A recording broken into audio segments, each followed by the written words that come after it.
for one, am now going to go on to a panel. And the panel is going to be really interesting because it's about the supply chain of commerce. And basically, e-commerce received a significant boost in the first half of 2020 due to COVID-19 lockdown, increasing adoption across multiple categories of products. And now this particular panel will discuss in depth the supply chain of commerce and its potential going forward. And to moderate this panel, we have the founder of Epiphany with us, Samar Hassan. And on the panel with her, she will be speaking to Mohammad Awais, who's the founder of Dastagir, Hamza Javed, founder of Bazaar, and Yasir Memon, who's the founder of Sales Flow. So let's move on to this panel, and I will see you shortly after.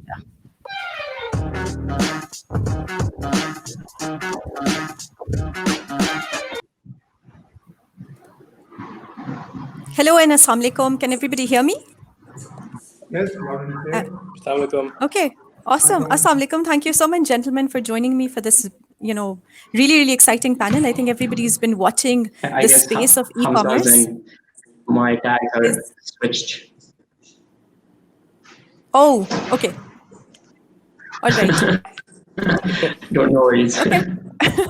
Well, that's okay. Fine. So when I say Hamza, just Hamza, you respond. And when I say, when I take your name, just go ahead and respond. All right. So allow me to briefly introduce you. And I'm going to do a very brief job so that you can actually, do a better job at announcing yourselves. But with us, we've got Yasir Suleiman Memon. Lovely to have you. He's the co-founder and CEO at Jugnu. He founded SalesFlow back in 2015 after having worked at Unilever Pakistan for 8 years.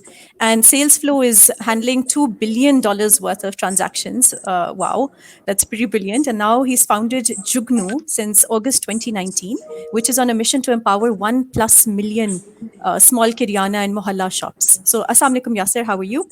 Ji, Assalamu alaikum. Thank you so much for the kind introduction, Samar. Next, we've got Hamza Javed, who's the co-founder of Bazaar. Hamza used to be a social entrepreneur before, running Counseling Pakistan. So that's something that we both share in common. And he's obviously a serial entrepreneur because now he's founded Bazaar, which is an online marketplace that connects retailers directly with wholesalers and manufacturers. So hello to you, Hamza. How are you? Assalamu alaikum, Samar. Very good. Okay, awesome. We did the swapping. Thank you. All right. Next, we've got Mohammad Awais, who's the co-founder at Dastagir, and which is a B2B trade startup launched in May of this year.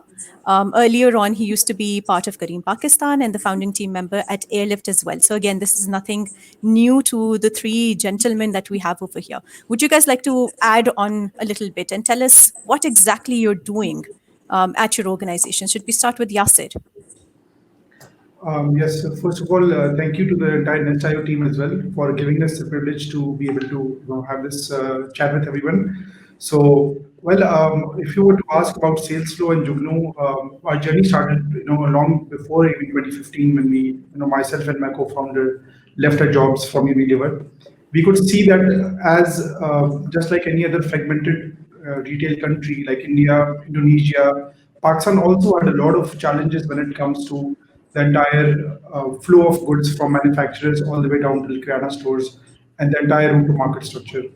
So we saw that if a company like Unilever had to struggle with a lot of those challenges, what would be happening for the small companies? So we actually left our careers to start off and just laying down the rails for the conventional model of sales and distribution. We did not do anything new. We basically said that we would digitize the paper and pen, and the 3G technology had just been launched in 2014. So, the cloud infrastructure was very, very new at that time. So over the last 5 years, it was more about just, laying down the tracks, laying down the rails in terms of having the information flow going very smoothly from the Kiryana stores, the small stores to the distributors, and the distributors' flows going back to the manufacturers, making things easier to move. But as you know that for the e-commerce or any e-commerce to work, there are three broad steps involved. There is the physical supply chain, there is the information supply chain, and there is a financial supply chain. There are three supply chains that have to really come together to make it work. So over the last 5 years, we've laid down those tracks, and in 2019, we basically started our business-to-business e-commerce platform by the name of Jugnu, to then, of course, empower and start working on the remaining two areas, which was financial supply chain and the physical supply chain as well. Perfect. Thank you so much, Yasser. Okay, over to you, Hamza. What particular challenges that are faced by retailers and distributors are you trying to target? Yeah, I think very similar to what Yasser mentioned. The essence of what Dastagir, Jugnu, and Bazaar are trying to do is make the traditional retailer a digitally active stakeholder in the value chain. I think so far in Pakistan, we've seen tech develop, and as consumers, we've seen ride-hailing take off, and we've seen B2C e-commerce take off. But I think still now we have not seen the kind of digital movement or digital enablement on the business or the retail side. There is a huge opportunity, especially with the traditional retail, which Pakistan is dominated by. So our traditional retail market is, by some estimates, about $150 billion market, about 2 million or so retailers.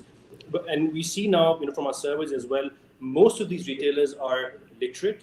They have smartphones, and so far we have now $60 to $70 smartphones, cheap 3G, 4G available.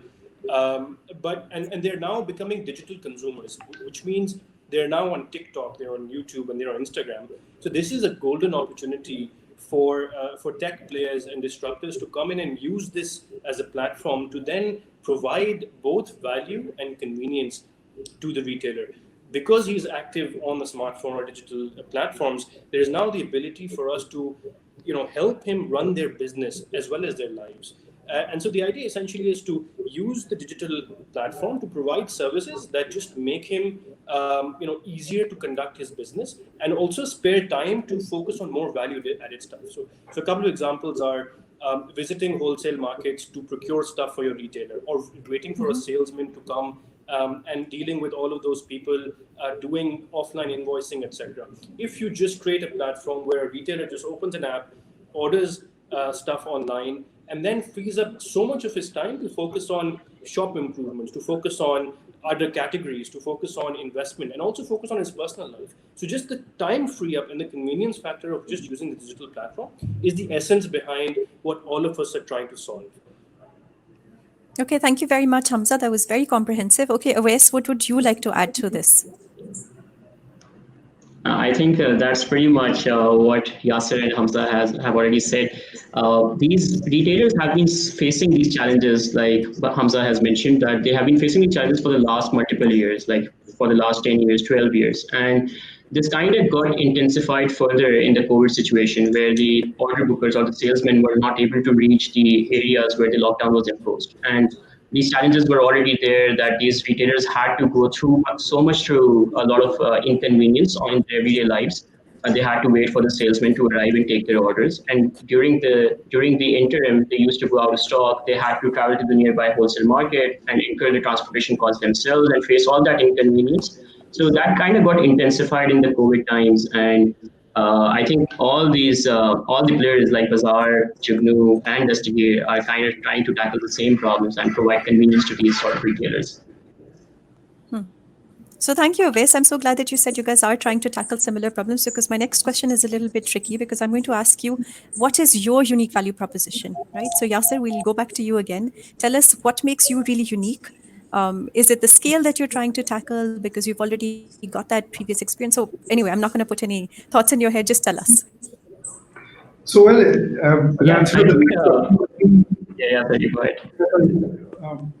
You want to say something, Wes? Yeah, so the answer to the trick question would be that, first of all, when we are targeting the same problem set, I think there is more room to collaborate than to compete, if you really ask me. Well, as Hamza also mentioned, it's $100 to $150 billion of problem opportunity. That's 50% of Pakistan's GDP. And if you were to really look at what's happening, the way commerce has happened for the last 100 years has not changed. The wholesale market structure, the way buying and selling is done, it's exactly the same way it is done today.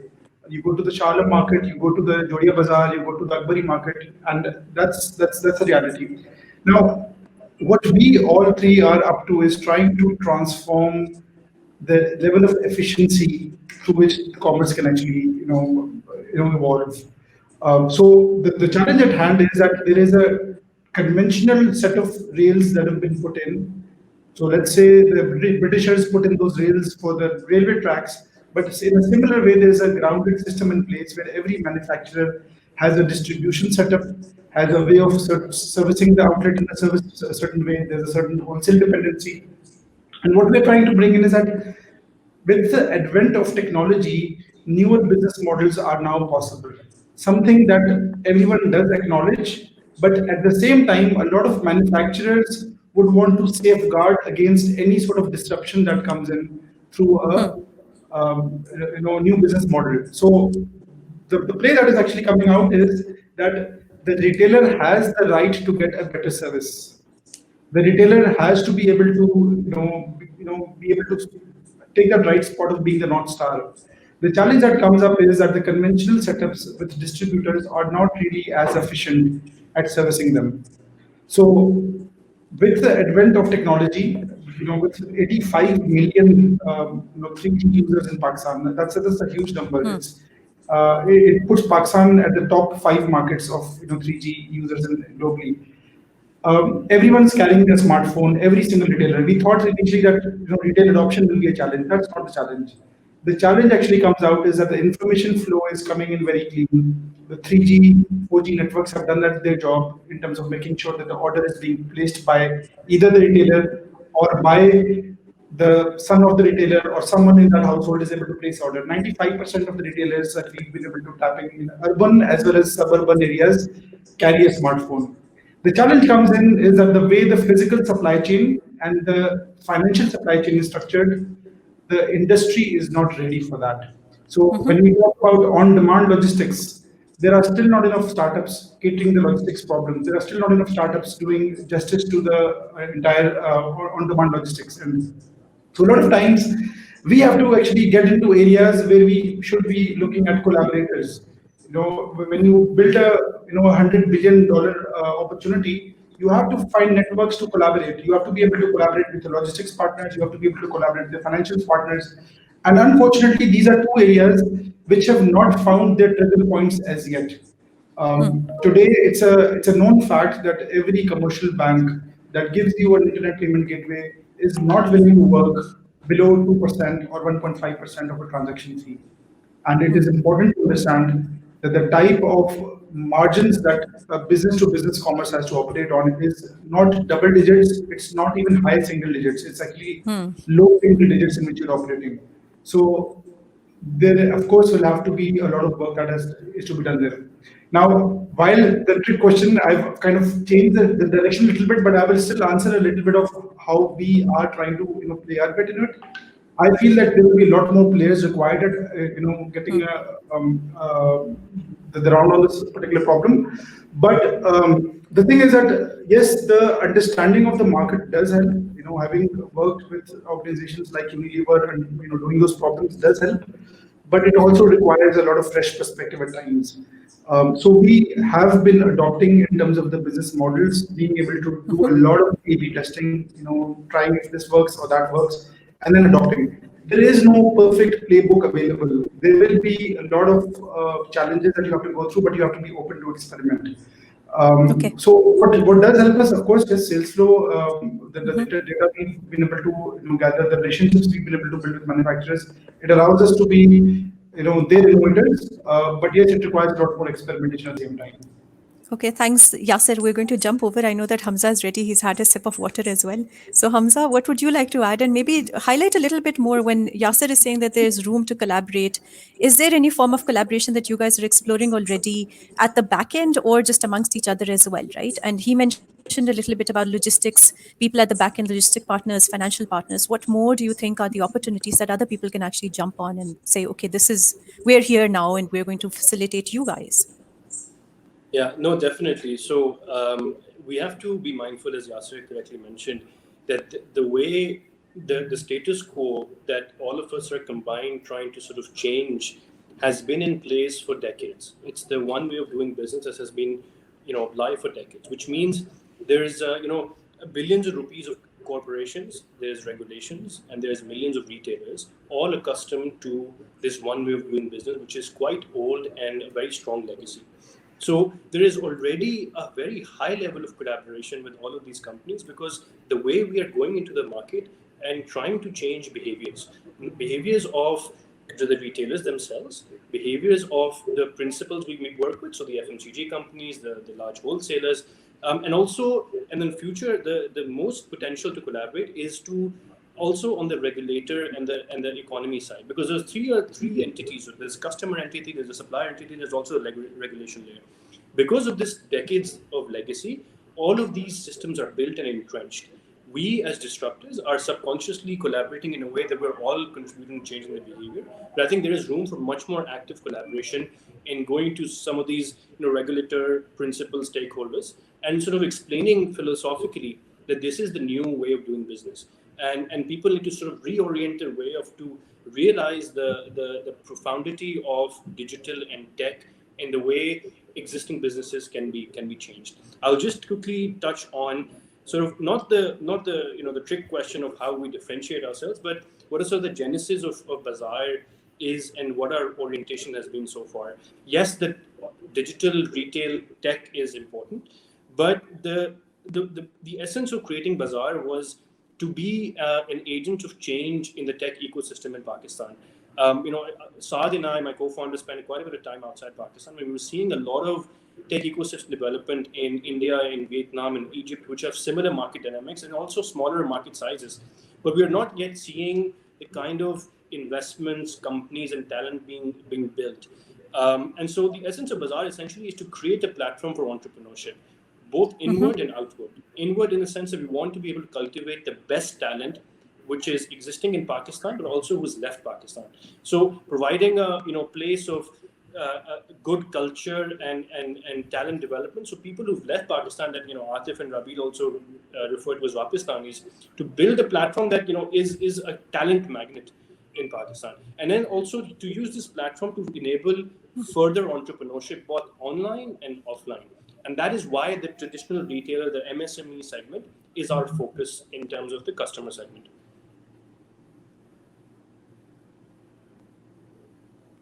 Okay, awesome. Thank you, Hamza. Awais. And next, Abhi, I'm going to switch over and I'm going to ask you the next question first, okay? So Yasser, you'll have to hold on. Okay, Ji, Awais. Okay. Yeah, absolutely. So like Yasser mentioned, there's room for collaboration, and I think it's more about collaborating about solving the B2B challenges which haven't been solved for the last decades or years. And I think each player with time is going to find their own niche with regards to the field is so much open. It's a $150 billion industry. There are different categories that we're dealing with, the FMCG staples, within FMCG and staples as well. There are multiple different subcategories and all that. Apart from that, one of the biggest factors going into this, disrupting this B2B distribution is that logistics is a very critical part of this. So for example, I was part of Hilal Foods between 2015 and 2016, and I got a first-hand experience of how the retail industry is super inconvenient for all these small-scale retailers. I mean, I'm talking about these corner shop, these small-scale retailers, which have a procurement size of about $100, $120 on a single order basis. And these guys face so much inconvenience because they have to wait for the salesman to arrive to their store so that they can get their deliveries. And within the deliveries as well, they have very little or no transparency at all when they are going to receive their deliveries, which could be 2 days, it could be 3 days. And without the procurement in their stores, they are unable to sell it off and make a profit on that stuff. And even when this does not happen, they have to travel to the nearby wholesale market to procure their stuff again. Since when, in the last year or so, since I was part of Airlift, my co-founder Zohair was also part of Airlift, we kind of got an experience of how we move people. And moving people is sometimes a little much more difficult compared to moving goods. So we believe that logistics is a very critical part of the entire user experience. And I think by providing the right kind of technology, providing them the right kind of visibility and communication with these customers, that's going to basically enable any brand to prosper in the long run. And this is how I believe all these players are going to find their own niche. There's financial inclusion, there's logistics, there are different categories within the FMCG and the staples industry. So I believe with time, each player is going to find their own niche and they're going to be operate be operating and collaborating together to solve these challenges. This is on a micro level, and on the macro level, like Hamza said, there are regulatory challenges, tax brackets, and all that stuff, where all these players are going to come together and make the government understand, the regulators understand that how important this is for not just these small-scale informal retailers in grocery, but overall as a B2B trade and the entire retail industry in Pakistan. Okay, so very quickly, I'm going to look at the comments here. So Kulsoom is saying that Yasser, you're very amazing, so detail-oriented and thoughtful. She's also asked the same question that I was trying to get you guys to answer. How are you guys differentiating yourselves for the customer base? Now, let's jump to the next question, which is very interesting. It's about the financial supply chain that you guys were mentioning a little while back, right? So how do all these players plan on digitizing the financial supply chain, considering the fact that their customers are not too tech-savvy? That's from Fariha. So who would like to go first? Awais, would you want to give it a shot? Absolutely. So this is a little different from so general perception when we were starting off the business as well, we were doing our primary research just before starting off, was that whether the customers are even ready for this sort of an e-commerce platform.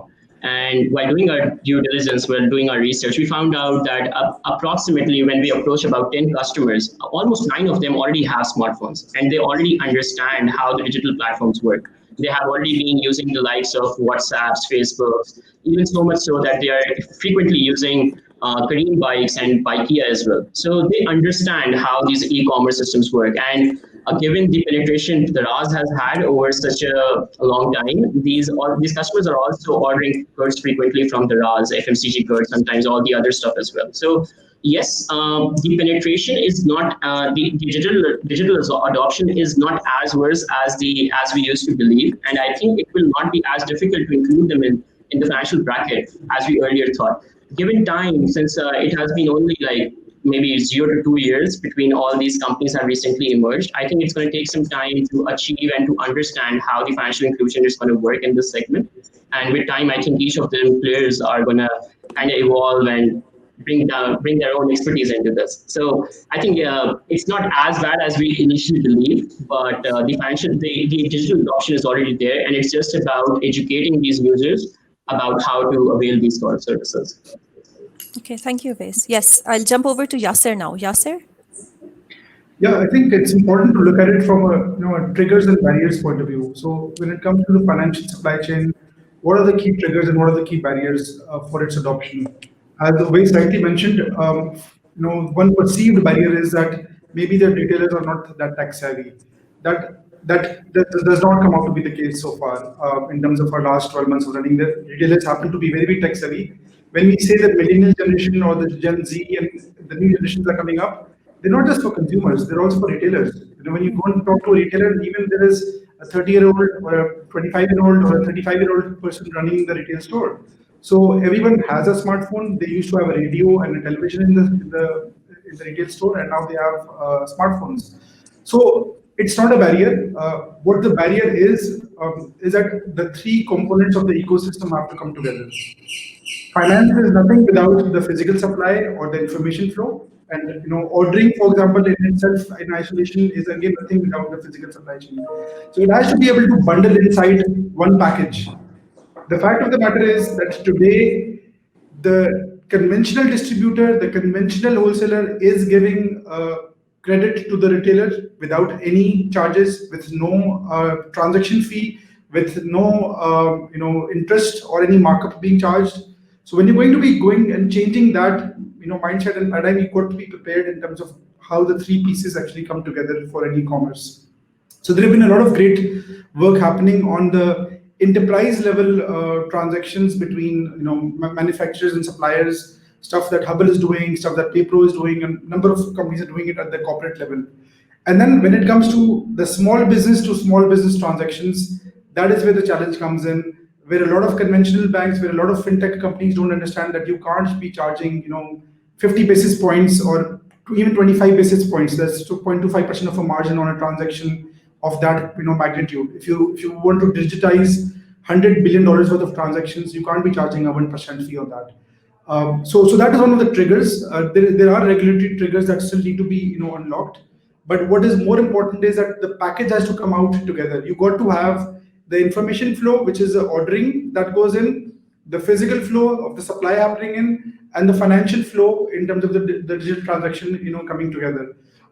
What we've seen is that the trials that we've done, there is very good responsiveness. The ease of use is there. The retailers are able to understand that if if they want to buy something on credit, they can buy it on credit. So that aspect is there. The understanding is there. The willingness is there. It is about putting these pieces together and building stronger bridges between the three verticals for this to work. Thank you very much, Yasser. So Hamza, I'm actually going to change the question a little bit, right? Because I think both Awais and Yasser have tackled quite a bit of it. Regulatory challenges keep coming up. So what are the specific regulatory challenges that you guys are facing in your space? And what sort of interventions does the government need to, make to facilitate this space?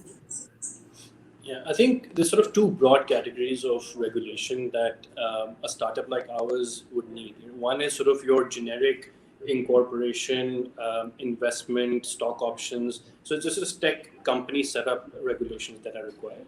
And then specific to our business, not necessarily for us, but I think for the general market that we're targeting, there are sort of regulatory barriers. So for example, most of the retail and wholesale market in Pakistan is sort of informal, whereby it is, they either are not part of a banking or a financial system, but also they're not in sort of the tax net.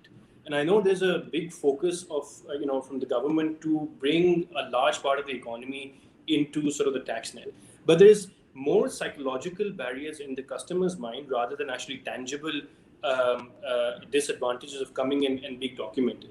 So what we need to figure out is how can the regulator work with the key stakeholders in the industry, meaning the principals and companies like ours, where we can provide more incentives for the small retailer or for the traditional retailer, to them to incentivize for them to come into a sustainable tax bracket and give them the comfort that giving your data or submitting your tax returns doesn't mean that the tax guy will come after you and you will have consequences. I think there has to be an active, proactive sort of carrot for this informal economy to come into the tax net. For example, we have seen the cash component of the economy after this withholding tax coming increase by 50% over the past couple of years. And this entire informal traditional trade economy is actually predominantly run on cash. And if you look at sort of the existing financial sector, some anecdotal example from when we talk to retailers, when we ask them, do you have a bank account? And when they say no, we say, why? They say, because A, we are scared of giving our data or any sort of financial information to an institution. And B, when we go to a bank branch, we have to, stand in a queue for half an hour, 1 hour to be able to just open a bank account, right? So from both from a regulation point of view and also from a organizational point of view, we need to make it extremely convenient and for adoption of both financial services and also the tax net. So I think we have seen sort of movement post-COVID of digital adoption of wallets and non-cash-based transactions pick up a lot. So we're quite hopeful that this will move in the right direction. It'll be even faster in the subsequent years. And also, it's pertinent to mention, recently SECP took out an announcement where they're opening up online accounts for stock trading, etc. So initiatives like these by regulators, I think, will spur more digital adoption going forward. Absolutely. And I think one of the questions that I wanted to ask you guys, and you've touched upon it, Yasser as well as Hamza, that there are all these new opportunities that are emerging because of the growing space of e-commerce, right? So, Awais, there's a question, whether you feel that Careem, how would you say that Careem environment prepared you to build companies in such a tough space? So that's one question. And then I just generally like to probably as the final comment, just talk about what do you guys now feel, right? So the impact of COVID, what does that mean for the future of e-commerce? Of course, we know, okay, COVID struck and it improved everybody's, experience with e-commerce. A lot more users started coming in. It forced, in a way, the digitalization of the economy. But at the same time, what are we seeing? Is this now a trend that will continue? And if yes, what are your future steps to benefit the most from it? So yes, Awais, answer the question about Careem, and then we jump into this final comments.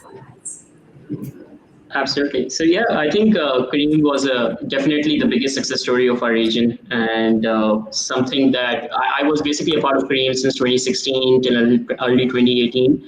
And Careem was at that time, we were kind of, when compared to Uber, we were always like having an uphill battle. And I think what we learned from, I personally learned from Careem was that I think the hustle of the early stage companies and the intensity through which they work with can rival any bigger company that there is. And the kind of people that the talent, like Hamza told you about, that the talent is very important for any organization, and the talent that we used to have at Careem, I personally had to learn so much from the likes of Junaid, Feroz, and there were multiple other people as well. Some of my peers are also, you might have heard of Ritello as well. So all of these Careem alumni are going on to have such an impact, not just in Pakistan, but across the globe. And that is only possible because of the environment that we were in. And the environment was basically around very outcome-based, very intense, and very focused towards the desired returns, and also keeping in mind that the mission that we are on. For example, Junaid always used to remind us that we are here to basically create 1 million jobs for people in Pakistan through either directly corporate jobs in Careem, or either through providing captain opportunities for different people out there, whether that's part-time or full-time. So that is very important, not just the environment and the talent, but also the mission that we're on. And every day when you wake up, you have to remind yourself that this is what you are going to do, and this is why what you are going to do. This is why basically why you are running this company. So yeah, that was basically a huge lesson, and that kind of got I think doubled down by my experience at Airlift, since where I was involved since day one. So much, learned so much with the smart goal and everything. Made a huge impact in 2019. I think the biggest success story of 2019 in the startup world in Pakistan. So yeah, I think the environment as a whole and the mission that you are on, that is very important for any thriving startup. Okay, thank you, Awais. I'm going to jump to Yasir. Yasir, for final comments before we end this panel. Well, I would just say that the future is inevitable. So let's work towards the future. No point obsessing over the past or the present. The world has to change. Let's all join hands to change it. Okay, yes, Hamza, final thoughts. No, I think we're incredibly surprised by the talent and the potential, and ready to double down and together help the ecosystem develop. This is just the start. We're all sort of lining up at the start line. And we've seen more activity in Pakistan tech ecosystem in this year than the past 10 years. So all of us as sort of part and parcel of this ecosystem are incredibly excited. So inshallah, there's a lot of good stuff to come, and we're excited to be part of it. Okay, awesome. Thank you very, very much, gentlemen. Great panel, great conversation. I wish we had more time, but we don't. So unfortunately, we will have to say goodbye for this time around. Thank you so much, Yasir, Awais, and Hamza. Thank you.